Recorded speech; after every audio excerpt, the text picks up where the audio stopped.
네, 말씀 봅니다. 마태복음 21장 23절에서 32절까지 제가 읽도록 하겠습니다. 마태복음 21장 23절에서 32절까지 제가 읽겠습니다. 예수께서 성전에 들어가 가르치시되 대제사장들과 백성의 장로들이 나와 이르되 내가 무슨 권위로 이런 일을 하느냐, 또 누가 이 권위를 주었느냐.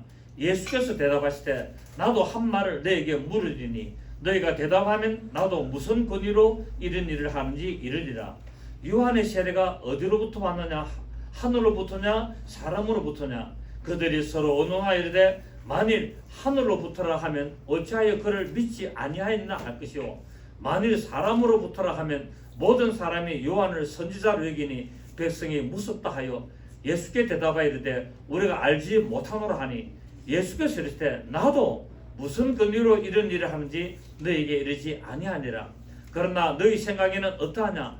어떤 사람에게 두 아들이 있는데 맏아들에게 가서 이르되 예 오늘 포도원에 가서 일하라니, 대답하여 이르되 아버지 가겠나이다 하더니 가지 아니하고, 둘째 아들에게 가서 또 그와 같이 말하니 대답하여 이르되 실소이다 하였다가 그 후에 뉘우치고 갔으니 그 둘 중에 누가 아버지의 뜻대로 하였느냐?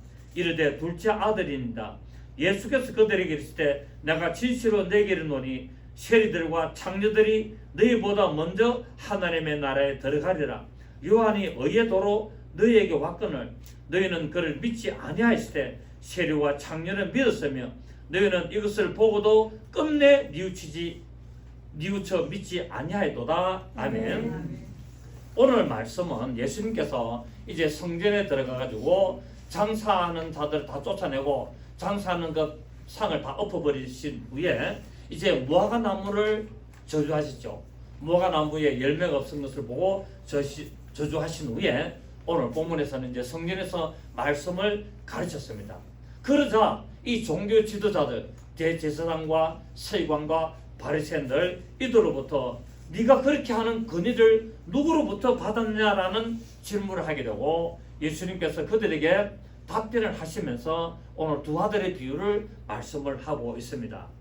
대제사장들과 이 장로들, 종교 지도자들이 이렇게 질문하는 목적은, 만약에 예수님한테 이 질문을 했는데 당신이 무슨 권위로 이런 일을 하느냐라고 물었는데도 적절한 답변이 나오지 않으면은 백성들에게 실망을 주도록 만들고, 또 만일 내가 이렇게 하는 것은 하나님으로부터 왔다라고 하면은 신성모독죄로 이렇게 죄를 고발해가지고 종교 재판에 회부를 하려고 했습니다.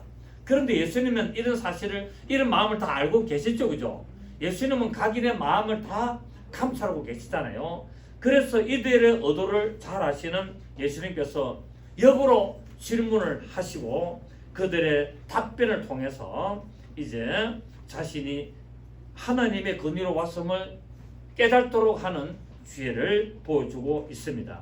여기서 우리가 알아야 될 것은 하나님은 사람들의 마음을 다 아시고 있다는 사실입니다. 하나님은 각 사람의 마음을, 우리 오늘 전도사님 잠깐 얘기했잖아요. 오늘 설교하고 이렇게 연결되는데 하나님은 각 사람이 무슨 생각을 품고 있고 어떤 일을 하려고 하고 있고 지금 어떤 행편이 있고 어떤 마음이 내가 있고 지금 힘든 마음이 있는지 기쁜 마음이 있는지 지금 굉장히 괴롭고 우울하고 고독한 상태에 있는지를 하나님은 다 알고 계신다는 거예요. 그래서 하나님은 그런 자들이 하나님 앞에 나와서 고백하기를 원하고 있다는 사실이죠. 하나님, 내가 지금 이런 마음을 가지고 있습니다. 내 행편에 지금 이렇게 힘들고 있습니다. 나를 불쌍히 여기십시오. 나를 도와주십시오. 내 힘으로 살아갈 수가 없습니다. 나는 이렇게 가면은 나는 절망입니다. 이런 마음을 다 알고 계시고, 그럼에도 불구하고 하나님은 그들이 그런 마음을 품고 있는 그들이 하나님 앞에 마기를 원한다, 고백하기를 원하고 하나님께 도움을 받기를 청해라는 것을 말씀을 하고 있다는 사실입니다. 그렇습니다. 하나님은 우리의 행동하는 것뿐만 아니라 우리가 품고 있는 마음까지도 다 알고 있습니다. 그래서 예레미야 17장 10절을 보시면은 나 여호와는 심장을 살피며 폐부를 심하고 각각 그의 행위와 그의 행실대로 봉하나니라고 말하고 있습니다. 하나님은 각 사람의 무엇을 한다? 심장을 살피고 있다는 거죠. 하나님은 각 사람의 마음을 다 계속 뭐하고 있다? 살피고 있다. 여러분, 10길 물속은 알아도 한 길 사람 속은 알 수 없다는 우리 속담이 있지 않습니까? 이처럼 우리 사람의 속마음을 우리는 알지를 못합니다. 우리가 어제까지 나하고 잘 지냈는데 오늘 확 돌아선 사람들도 있지 않습니까? 그거 알 수가 없어요.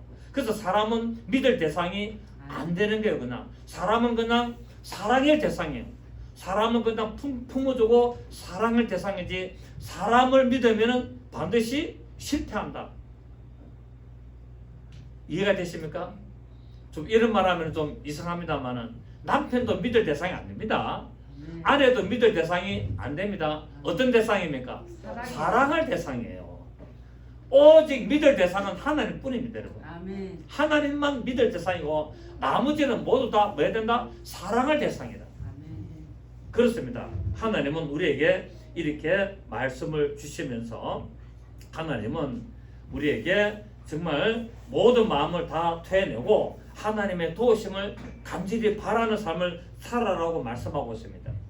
그래서 시편 기자는 시편 139편 2절에 보면은 주께서 내가 앉고 일어섬을 아시고, 그 하나님은 내가 앉는 것, 일어서는 것도 다 알고 계시고 멀리서도 나의 생각을 다 밝히 아시오니 라고 고백을 했습니다. 이 시편 기자도 하나님은 내가 무엇을 하는지 다 알고 계신다는 거예요. 아멘. 내가 앉는 것도 알고 일어나는 것도 알고 내가 눕는 것도 알고 내가 어디 나가는 것도 다 알고 계신다는 거예요. 그래서 우리는 하나님 앞에서 어떻게 행해야 될 것인가를 성경은 가르치고 있다는 사실이에요. 자, 성경은 첫째로 우리의 마음을 안다 모른다. 압니다. 하나님은 우리의 마음을 다 알고 계신다는 거야. 그럼에도 뭐하고 계신다? 가만히 보고 계신다는 거야. 왜 보고 계신다고요? 나한테 와서 네 형편을 고백해라는 거야. 아멘. 네 형편을 말해라는 거야. 그래서 우리는 하나님 앞에 가서 내 형편을 말해야 됩니다. 하나님, 내가 지금 이런 형편이 있습니다. 하나님 도와주시지 않으면 나는 못 살아갑니다. 하나님 나를 불쌍히시고 도와주십시오. 이렇게 고백하고 하나님의 도움을 청해라고 말씀하고 있다는 거예요. 아멘. 그럴 때 하나님은 나의 앉고 일어섬을 알고 나의 모든 마음을 밝게 아시기 때문에 그의 진실한 마음을 보시고 하나님은 도와주신다고 말씀을 하고 있습니다. 우리 역대상 28장 9절을 보실까요? 역대상 28장 9절. 원고에는 있으니까 찾아보시면 되고, 역대상 28장 9절을 보시면 구약성경 653페이지, 구약성경 653페이지 역대상 28장 9절을 보시면, 내 아들 솔로몬아, 너는 내 아버지 하나님을 알고 온전한 마음과 기쁜 뜻으로 섬길지어다. 자, 하나님은 어떻게 섬기라? 온전한 마음과 기쁜 마음으로 하나님을 섬기는데 억지로 어쩔 수 없이 아이고 자꾸 가자니까 어쩔 수 없이 그런 억지가 아니라 온전한 마음과 기쁜 마음으로 하나님을 섬길지어다. 여호와께서는 시작 모든 마음을 감찰하사 모든 의도를 아시나니 내가 만일 그를 찾으면 만날 것이요 만일 내가 그를 버리면 그가 너를 영원히 버리리라. 그런즉 이제 너는 삼갈지어다. 여호와께서 너를 택하여 성전의 건물을 건축하셨으니 힘써 행할지니라 라고 말씀하고 있다. 자, 오늘 보십시오. 네가 만약에 하나님을 찾으면은 하나님은 만나 주신다는 거야. 그러니까 하나님이 먼저 만나러 옵니까? 우리가 먼저 찾아야 됩니까? 오늘 이 말씀에서는 내가 하나님을 찾아야 되는 거야. 왜? 내가 지금 형편이 이렇게 되어 있기 때문에, 내가 어려운 형편이 있고 힘든 형편이 있고 내가 도저히 일어설 힘이 없기 때문에 그럴 때 하나님을 찾아라는 거예요. 물론 하나님은 먼저 우리를 구하시기 위하여 먼저 오셨습니다만은 이제 하나님을 아는 자, 예수 그리스도로 말미암아 구원을 받은 자는 이제는 너희들이 하나님을 힘써 찾아라고 말씀하고 있습니다. 여러분 구원 받았습니까? 그럼 이제 하나님을 열심히 찾으시기를 바랍니다. 아멘. 그러면서 하시는 말씀이 뭡니까? 그러나 만일 내가 그를 버리면은 네가 만약에 하나님을 버리면은 하나님은 너를 영원히 버린다고 말하고 있습니다. 한 번 구원하면 영원한 구원입니까? 버림 받을 수 있습니까? 성경에는 그런 말이에요. 네가 만약 하나님을 믿다가 네가 하나님을 모르겠다, 하나님을 떠나면 하나님도 오래 기다리시고 오래 참으셔서 돌아오기를 원하시고 그렇게 역사하시지만은 그럼에도 불구하고 네가 하나님을 모르겠다 하면은 하나님을 떠나면은 하나님은 어느 때가 되면은 너도 영원히 버린다라고 말씀을 하고 있다는 사실이에요.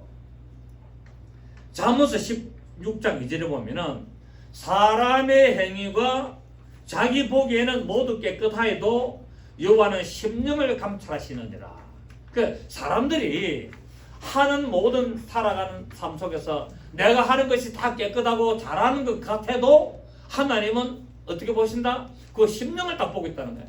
여러분, 우리가 살아다 보니까 하는 일들이 나도 그렇고 다른 사람도 그렇고 내가 하는 것 보고 그 사람을 좋게 봅니까? 좋게 보지 않습니까? 근데 그 사람이 마음은 아니지만은 행동은 거꾸로 할 수 있습니까? 없습니까? 얼마나 거꾸로 할 수 있어요. 왕들도 대통령 임금들도 다 뭡니까? 마음은 아니지만은 보여주기 위해서 반대적인 행동을 할 때가 있다는 거예요. 근데 사람들은 그 반대적인 행동을 보고 속는다는 거예요. 근데 하나님은 안 속는다는 거야. 왜? 그 심정을 다 감찰하시기 때문에 네가 마음에는 아니지만은 네가 억지로 그렇게 하고 사람들이 보이고 나한테 그렇게 보이려고 네가 그렇게 행동하는 걸 하나님은 다 알고 계신다는 거예요. 그래서 우리가 하나님 앞에 나갈 때는 신솔한 마음으로 깨끗한 마음으로 그렇게 하나님 앞에 나와서 예배하고 또 나의 행편을 그대로 토설하고 하나님 내 행편이 지금 이렇습니다. 하나님 누가 나를 도와줄 사람은 아무도 없습니다. 하나님이 안 도와줬으면 나는 갈 수가 없습니다. 하나님 도와주십시오. 불쌍히 여겨주십시오. 이렇게 간절한 마음으로 진솔한 마음으로 올바른 심령으로 하나님 앞에 나오기를 원하고 있다는 사실입니다. 자, 오늘 예수님께서 이 바리새인과 장로들, 이 종교 지도자로부터 인본주의 종교 지도자들부터 질문을 받습니다. 네가 무슨 권리로 이런 일을 하느냐? 네 무슨 자격증이 있냐? 이렇게 말하는 거죠. 요새는 뭐 자격증 시대가 돼가지고 네가 무슨 자격증이 있냐? 그렇게 하고 그 예수님께서 하시는 말이 그러면은 나도 한번 물어보자. 요한의 세례가 하늘로부터 왔나 사람으로부터 왔나 그거 좀 대답해 주라. 만약에 너희들이 대답하면은 나도 너희 질문에 내가 대답을 하겠다라고 이야기를 하고 있습니다. 그래서 예수님께서 요한의 세례가 어디로부터 왔느냐 하늘로부터 왔느냐 먼저 물어봤습니다. 예수님께서는 이 악한 이 대제사장들과 종교 지도자의 질문에 역으로 질문을 했는데 요한의 세례가 하나님으로부터냐 사람으로부터 했는 이 질문은 상당히 고민스러운 질문이었어요. 왜냐하면은 하나님으로부터 왔다고 하면은 이들이 정죄한 것이 죄가 되었습니다. 왜냐하면 이들이 세례 요한을 정죄했거든요. 세례 요한을 갖다 정죄하고 이건 사입이다, 이거 이단이다, 이 가짜다 이렇게 정죄를 했거든요. 그런데 만약에 세례 요한의 세례가 하나님이 그렇게 하라고 해서 했다라고 말한다면은 자기들이 이때까지 했던 것들이 못을 이룬다는 거예요. 우리가 이때까지 했던 것이 잘못했습니다라고 고백하는 그 행위가 될 수밖에 없다는 사실이었어요. 그런데 만약에 사람으로부터 왔다라고 하면은 백성들이 세례 요한을 선지자로 존경했기 때문에 잘못하면은 심각한 문제가 생길 수가 있었다는 사실이에요. 그러다 보니까 종교 지도자들이 언론을 했어요. 자, 하나님으로부터 왔다고 하기도 어중간하고 사람으로부터 왔다고 말하기도 어중간하다. 어떻게 하면 좋겠느냐라고 하니까 그래서 아주 묘한 애 나왔죠. 모르겠다 껴꾸리. 못 찾겠다 껴꾸리 하자. 그렇게 모르겠다 우리가 이렇게 대답하는 것이 제일 좋다라고 했습니다. 세례 요한은 하나님으로부터 온 선지자였으나 세상에 속한 종교 제도에 들어가지 않았습니다. 그래서 세례 요한은 성전에 들어가지 않냐고 어디에 있었습니까? 광야에 있었죠. 왜? 정작 성전에는 하나님이 계신다고 했던 성전에는 하나님이 안 계셨어요. 오늘 말하면 이 교회 안에 하나님이 안 계시는 거예요. 지금 보통 교회 안에 하나님이 계신 줄 아는데 안 계셨다는 거예요. 그 세례 요한은 어디로 갔습니까? 광야에 가서 거기서 하나님을 찾았어요. 왜? 하나님은 거기 계시다는 거예요. 이 말은 뭐냐면 오늘날 제도적인 종교 안에 하나님은 안 계시고 하나님은 신실한 자들 속에 계신다는 말이에요. 하나님은 신실하고 진실하게 하나님을 찾는 자들에게 나타나시는 하나님이지, 어떤 건물이 휘황찬란하고 사람이 많고 어떤 종교적으로 대단하고 어디 뛰어난 그런 속에 하나님이 계시는 분이 아니다는 것을 세례 요한을 통하여 보여주시다는 사실이에요. 그런데 이 종교 지도자들은 착각을 한 거예요. 이 성전에 우리가 만드는, 우리가 섬기고 우리가 제사하는 이 성전에 하나님이, 여호와 하나님이 계시고, 저 세례 요한은 사단이 사입이고 이단이고 잘못됐던 엉터리다라고 했다는 거예요. 그러니까 하나님과 이들의 종교 지도자의 생각은 전 반대였어요. 근데 하나님 어디 계셨다고요? 하나님은 세례 요한의 편을 들어주신 거예요. 그래서 세례 요한은 하나님으로부터 온 선지자였으나 세상의 인본적인 종교의 제도에 들어가지를 않았고, 그리고 이 자신이 하나님으로부터 왔다는 증거로서 예수 그리스도에게 세례를 베풀게 됩니다. 예수님은 종교 지도자들에게 세례를 받은 것이 아니에요. 예수님은 종교 지도자들로부터 사입이라고 지적을 받은 세례 요한으로부터 세례를 받게 되고 예수 그리스도의 있음을 나타내시고 그 드디어 공생애를 시작한 것을 알 수가 있었습니다. 그러나 인본주의 종교에 속한 제사장과 이 종교 지도자들은 세례를 거부하죠. 세례 요한이 세례를 주는 그 요단강에 와가지고 어스렁어스렁거리면서 저 사입이, 저 이단 종교, 저놈이 무엇을 하는가라고 이렇게 구경하러 왔을 때 세례 요한이 이들을 보고 뭐라 그럽니까? 독사의 자식들아, 회개하라, 천국이 가까웠다라고 이렇게 정죄를 이렇게 했습니다. 요한이 세례를 베푼 목적은 예수 그리스도께서 아버지의 마음을 가지고 오셨다는 것을 나타내고, 그리고 자녀들의 마음을 아버지께로 돌리는 사명을 감당하기 위하여 오셨죠. 그래서 세례 요한은 누구의 심령으로 왔다? 엘리야의 심령으로 왔다는 거예요. 세례 요한은 엘리야의 심령으로 왔는데, 말라기에 보면은 엘리야가 다시 올 텐데, 엘리야가 다시 오게 되면은 아버지의 마음을 자식에게, 자식의 마음을 아버지께로 돌리고 모든 것을 정상적으로 만들게 하기 위하여서 엘리야가 올 것이라고 예언을 했던 그 예언을 따라서 세례 요한이 엘리야가 아니라 세례 요한이 엘리야의 심정으로 와서 이스라엘 백성들에게 아버지 하나님의 마음을 나타내고, 그 이스라엘 백성들이 올바른 마음으로, 진솔한 마음으로, 성실한 마음으로 하나님을 섬기는 그 마음으로 하나님께 돌아가도록 만들기 위하여 와서 무엇을 베풀었다? 회개의 세례를 베푸는 거예요. 이 세례 요한이 베푸는 세례는 율법과 양심에 저촉된 세례를 베풀어서 회개하여 하나님께로 돌아가도록 만들었다는 것을 알 수가 있습니다. 그러므로 이 종교 지도자들은 세례 요한의 세례를 하늘로부터 온 것이라고 말하게 되면 하나님의 권세에 자기들이 거역했다는 것을 나타내므로 말할 수가 없었던 것을 알 수 있습니다. 오늘날에도 하나님이 사용하시는, 예수 그리스도의 성령께서 사용하시는 그 사람들을 정죄하는 일들이 허다하게 일어나고 있습니다.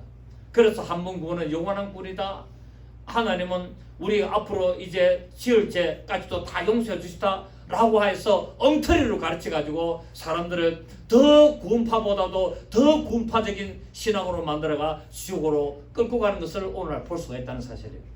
한 번 구원은 영원한 구원이 아닙니다. 하나님은 우리가 앞으로 지을 죄까지 다 용서했다. 그래서 마음 놓고 죄를 짓는 거예요. 그래서 뭡니까? 내가 죄를 져도 하나님 용서해 주기 때문에 회개만 하면 된다. 반은 맞고 반은 틀리는 거예요. 반은 맞아요.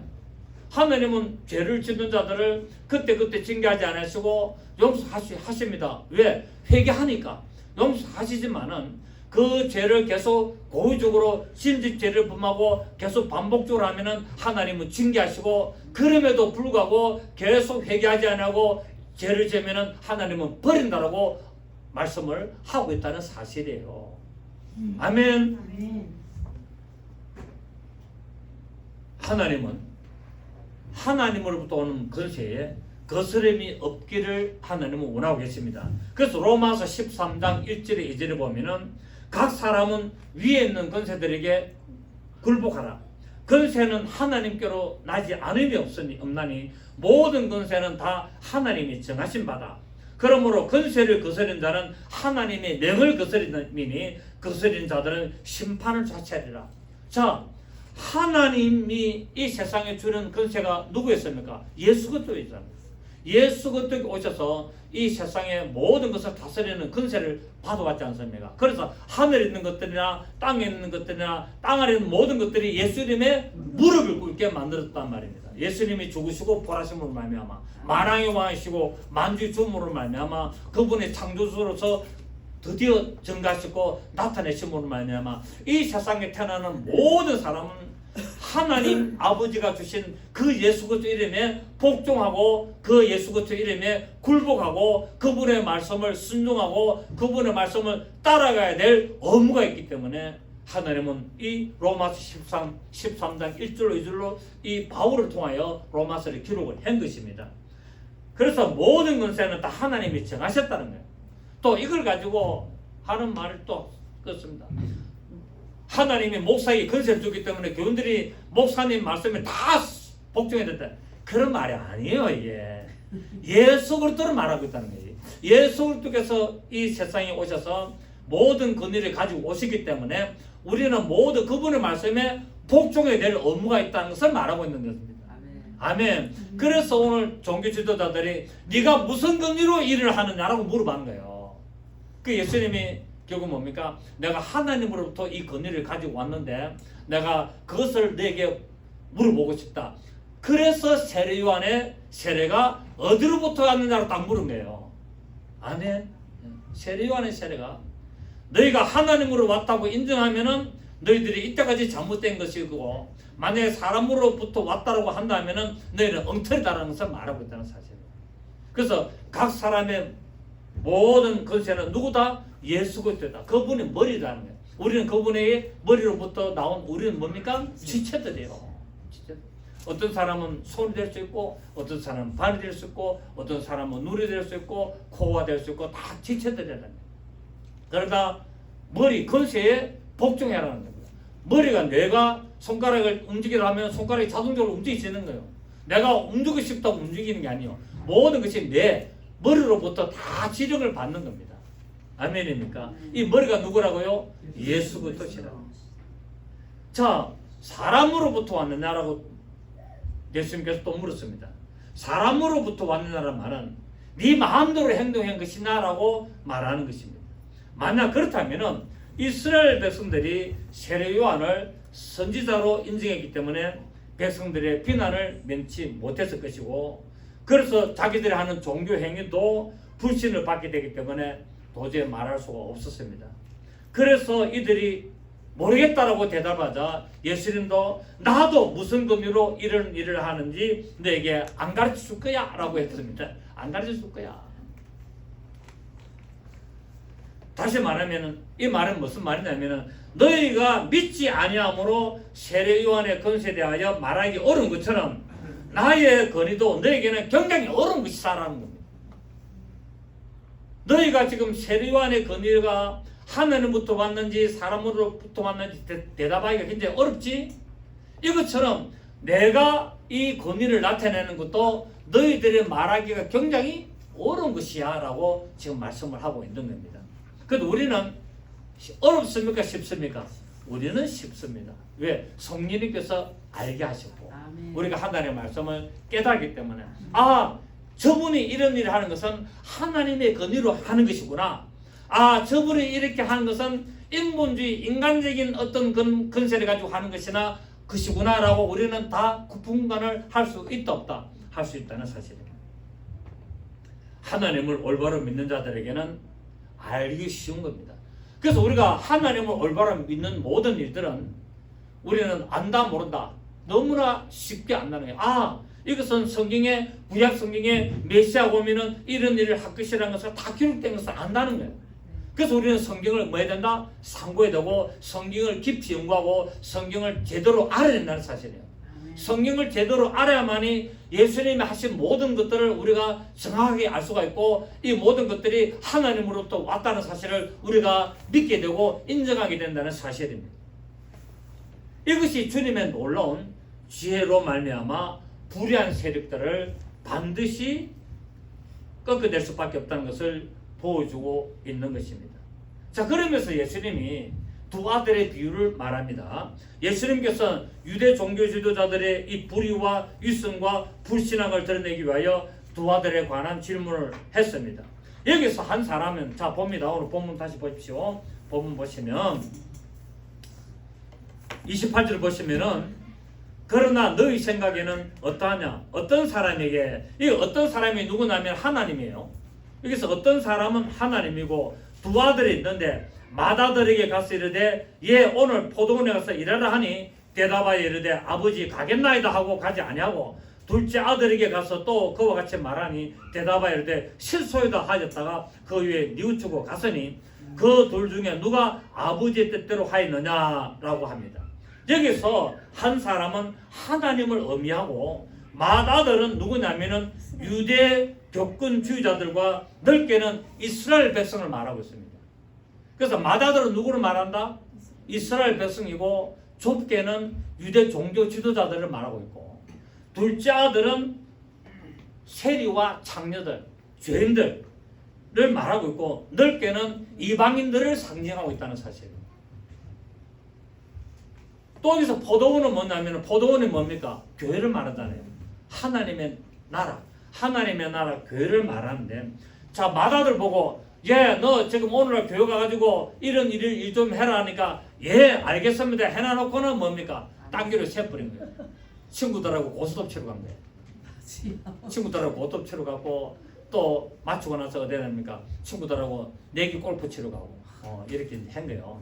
근데 둘째 아들 보고 예 너 오늘 포도원에 가서 일 좀 해라니까 싫습니다. 내가 지금 바쁩니다. 못 갑니다. 오늘 내가 데이트 약속 있습니다. 이랬는데 그 생각하다가 아 내가 잘못했구나 하고 뉘우쳐서 회개하고 포도원에 교회 가서 일을 한 거예요. 그래서 누가 잘했느냐라고 물으니까 이들이 종교 지도자들이 둘째입니다 라고 이야기했습니다. 대답은 잘했지. 근데 예수님께서 이런 물으신 어디로 몰랐다는 거예요. 이런 어디로 몰랐다는 거예요. 여기서 맏아들은 처음에는 아버지의 말씀을 듣고 응했지만은 결국은 순종을 하지 않았습니다. 곧 유대 종교 지도자들과 이 유대인들은 하나님의 말씀을 율법을 받고 순종해서나 온갖 종교적 특권과 기득권을 행사하면서 하나님의 말씀을 변질시킨 타락한 자들이었어요. 타락한 자들. 이 맏아들은 바로 이 종교 지도자들 하나님의 말씀에 불순종하고 타락한 이스라엘을 지금 말하고 있는 거예요. 처음에는 뭐였다? 율법을 받고 하나님의 말씀에 순종하는 것처럼 했으나 뒤에는 뭡니까? 가지 않았다는 거야. 결국 오늘날 이때 이스라엘이 바로 이 짓을 했다는 거예요. 예수님이 이걸 지금 가르쳐주고 있는 거예요.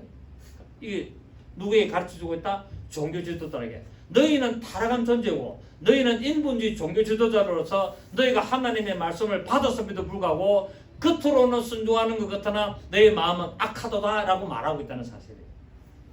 그래서 이스라엘 백성들이 하나님의 율법을 말씀을 받고 그들이 들었으나 예수 그리스도를 부인함으로 말미암아 하나님의 뜻에 거역하여서 구원이 어디로 갑니까? 이방인에게로 옮겨가는 이 사건이 일어나게 된 것입니다. 근데 이 둘째 아들은 또 누구냐면은 둘째 아들은 아버지의 말씀을 듣고 거역을 했습니다. 뭐라 그랬습니까? 실소이다. 여러분 아버지가 시켰는데 대놔놓고 실소이다. 참 건방지죠, 그죠? 옛날에 같으면 어디 했습니까? 옛날 같으면 진짜 뭐 난리 나죠. 뭐냐. 요새는 시대가 변해가지고 뭐 그래도 아버지가 꾹 참고 말고 이러지만 옛날 같으면 그냥 혼납니다, 그냥. 그런데 오늘 보니까 이때도 뭡니까? 아버지가 시킨데도 실소이다 합니다. 와, 제가 성경 읽으면서요. 이렇게가 되나? 근데 나중에는 어떻게 합니까?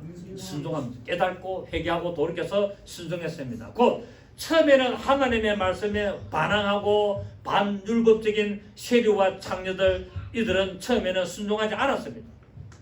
그리고 하나님의 말씀을 웃기게 알았죠. 그런데 세례요한의 이 회개를 선포하는 이 세례를 받았고 하나님의 뜻에 순종을 하게 됐다는 것입니다. 세례요한의 회개의 선포에 마음을 돌이켜서 자녀들의 마음을 어디로? 아베게로 돌아간 것이에요. 아버지의 마음이 이 세리와 창녀들에게 임하였더니 세례요한의 손을 통하여 회개를 선포하여 임하였더니 이들의 마음이 하나님께로 돌아간 것입니다. 할렐루야. 그렇게 이들은 회개를 한 거예요. 그래서 예수 그리스도의 복음을 받아들임으로 말미암아 하나님의 뜻에 합당한 믿음의 자녀가 된 것을 상징하고 있죠. 그런데 이 종교 지도자들은 회개를 선포하는 세례요한의 회개를 어떻게 했습니까? 웃기고 인내하고 거부하고 그들이 받지 않음으로 말미암아 아버지 마음이 이들에게 돌아오지 못한 거예요. 아버지의 마음이 처음에는 이들에게 임하였으나 이들이 어떻게 됩니까? 가지 않고 딴 길로 갔다는 거예요. 그러니까 이 자녀의 마음이 아버지께로 돌아갈 수가 없었던 것입니다. 이 유대인들, 마다들, 이 종교 지도자들에게는 아버지의 마음이 임하였으나 이들이 순종하는 것 같지만은 결국은 세례요한의 세례를 거부했다는 겁니다. 그래서 이들은 회개하지 못했어요. 그런데 세리와 창기들은 아버지의 마음이 임하니 이들이 세례요한의 회개의 세례를 받고 저들의 마음이 아버지께 돌아감으로 말미암아 처음에는 실수도 했지만은 그들이 곧 돌아가서 하나님의 교회, 하나님의 나라에 순종하는 일꾼이 된 것을 알 수가 있고 합당한 하나님의 자녀가 된 것을 알 수 있습니다. 아멘. 여러분, 우리가 설교했는데 아침 9시에 포도원에 들어간 일한 사람이 있고 11시에 들어간 사람이 있고 3시에 들어간 사람이 있고 5시에 들어간 사람이 있지 않습니까? 이들에게 동일한 한 데나리온이 주어졌습니다. 이 말은 뭡니까? 나중에 우리 인생을 살다가 일찍 예수 믿는 사람도 있고 비유를 하자면 늦게 예수 믿는 사람도 있어요. 10대 아니 주일학교 때부터 교회를 저는 주일학교 때부터 교회를 다녔기 때문에 있는 사람이 있는가 하면은 우리 보경이는 아주 뭐 주일학교가 아니라 4살 때부터 교회를 다녔잖아요. 지금날까지 그 한 번도 예배를 안 빠진 아주 독특한 이력을 가진 아이예요. 지금 중학생이 될 때까지 그 한 번 예배 빠졌나? 한 몰라 한두 번. 그래. 그런 반면에 70, 80, 90이 돼서 교회로 오시는 분도 있다는 거예요. 그런데 구원의 은혜는 동일한 거야. 할렐루야. 얼마나 감사합니까? 만약에 10대 때 믿음 가고 90대, 80대 믿음 가고 차이가 있다 하면 얼마나 억울하겠습니까? 구원의 차이가 있다면. 그런데 구원은 뭡니까? 똑같다는 게 하나님의 구원 은혜는 성전에 들어갈 때 반세기를 내는 것처럼 동일한 은혜를 받게 되는 겁니다. 아멘. 그런데 이제 살아가면서 신앙생활하면서 얼마만큼 하나님 앞에 성실하게 믿음으로 온전한 행위를 했느냐 안 했느냐에 따라서 상급이 갈라진다는 것을 알 수가 있습니다. 그래서 지금 막 돌아가시는 순간에 예수를 입으로 신하고 구원을 받을 수도 있어요. 그죠? 예수님 십자가 죽으실 때 한쪽의 강도가 주여 당신의 나라에 임하실 때 나를 기억하소서 그 한마디에 구원을 받았지 않습니까? 맨 막판에 참 어찌 보면 재수 좋은 사람이야. 평생을 도둑질하고 살다가 지 마음대로 살다가 마음대로 육체를 즐기고 온갖 나쁜 짓 다 하다가 마지막 순간에 주여 당신의 나라에 임하실 때 나를 기억하소서 그 한마디에 구원의 반열에 들어간 재수 좋은 사람. 정말 복된 사람. 그런데 그 사람이 그런 말을 할 수 있었던 것은 그냥 했을까요? 평소에 다 알고 있었을까? 안 했을까요? 평소에 예수에 대해서 많이 들었다는 거예요. 많이 듣고 마음속으로는 뭡니까? 이분이 하나님의 아들이시지 않느냐라는 생각을 해왔다는 거예요. 그것이 마지막에 고백으로 나온 거예요. 아멘. 그것이 막. 그러니까 믿음은 어디서 난다? 들음에서 납니다. 이 강도도 살아온 동안에 예수 그리스도에 대한 이야기를 계속 들은 거예요. 계속 듣고 그 표적과 기사와 이적을 계속 보고 들었고 그러면서 마음속으로는 나는 강도지만은 저분은 메시아일 것이라는 그 믿음을 가졌기 때문에 그 고백이 나온 겁니다. 아멘. 그렇습니다. 그냥 나온 게 아니에요. 그 순간에 마지막 순간에 에라 모르겠다 있으면 당이고 없으면 그만이자고 그렇게 한 것이 아니에요. 평소에 믿음은 더럽에서 나기 때문에 여러분의 말씀을 꾸준하게 여러분의 말씀을 아멘으로 받으시기를 바랍니다. 아멘. 그럴 때 믿음이 역사하시는 거예요. 아멘. 그 우리가 무슨 말을 하는지 하나님은 다 알고 계시고 내가 어떤 마음을 품은지 하나님은 다 알고 계시는 것처럼 내가 말씀을 아멘으로 받고 그 말씀을 믿음으로 고백할 때 성령님은 역사하신다는 사실을 여러분 깨달으시고 날마다 그런 삶을 사실을 부탁드리겠습니다. 하나님의 뜻을 실천하는 삶을 살아야 되는 거예요. 우리가 이것을 볼 때 오늘날 우리 신앙생활은 하나님의 뜻을 안다고 경건한 것이 아니에요. 안다고 그치는 것이 아니라 삶 속에서 실천하는 자들이 되어야 됩니다. 아멘. 야고보서 1장 25절에 보면은 자유하게 하는 온전한 율법을 들여다보고 있는 자는 듣고 잊어버리는 자가 아니요 실행하는 자니 율법을 들은 자는 복음을 들은 자는 망한 자다. 듣고 앉는 것으로 끝나는 것이 아니라 실행하는 자니 이 사람이 그 행하는 일에 복을 받는 자다라고 말씀을 하고 있습니다. 여러분 날마다 자신의 부족함을 인정하시고 회개하시고 나가는 그런 믿음의 자녀로서 하나님으로부터 인정받으시기를 예수 이름으로 축복합니다.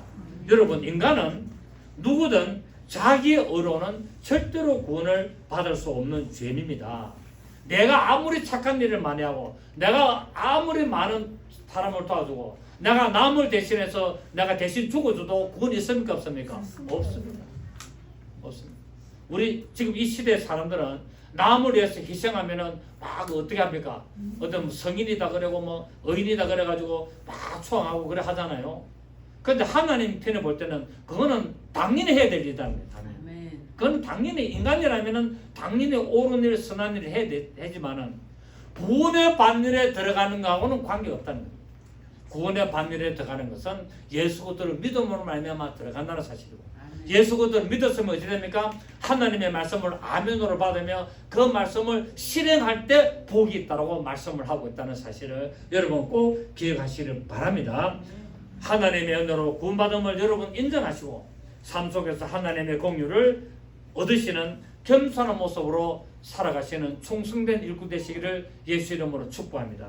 살아계신 주님 감사드립니다. 오늘 주님의 이 두 아들의 비유 맏아들과 둘째 아들의 비유를 통하여 우리에게 말씀하심을 감사드립니다. 우리는 하나님의 말씀을 처음에 거역하였던 이 둘째 아들이었으나 이제는 하나님의 말씀을 받아들여서 회개하고 돌이켜서 포도원 그 교회로 돌아온 이방인이 있음을 우리가 알 수가 있습니다. 이 모든 삶 속에서 하나님의 뜻이 이루어지게 하시고 하나님의 영광이 각인의 삶 속에서 온전히 나타나 하나님께 영광의 상급을 얻도록 인도하시고 역사하여 주시옵소서. 예수님의 이름으로 기도드립니다. 아멘.